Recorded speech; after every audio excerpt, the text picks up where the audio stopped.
সাম্প্রতিক পরিস্থিতি নিয়ে পুলিশ মহাপরিদর্শকের সঙ্গে মত বিনিময় করেছেন গণ অধিকার পরিষদের সভাপতি নুরুল হক নূর। পরে সাংবাদিকদের নূর জানান, গণঅভ্যুত্থানের পর পুলিশ বাহিনীর সদস্যদের মাঝে ভয় রয়েছে। তারা তৃণমূলে এখনও যথাযথভাবে কাজ করতে পারছেন না। বৈঠকে পুলিশের দুর্নীতি বন্ধে কঠোর হওয়ার দাবি জানায় গণ অধিকার পরিষদ। এছাড়া সুনির্দিষ্ট অভিযোগ ছাড়া কাউকে যেন গ্রেপ্তার করা না হয় সে দাবিও জানিয়েছেন তারা।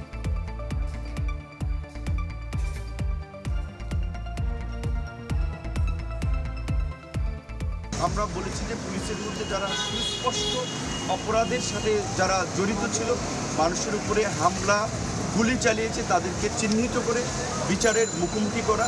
ইতিমধ্যেই সম্ভবত 105 জন পুলিশ অফিসার আপনার যারা সার্ভিসে আছেন মামলার আসামি হয়েছেন। আমরা মনে করি যে সেই সংখ্যাটা যদি আরও বাড়ে সেটাও অবাক হওয়ার কোনো কারণ নেই।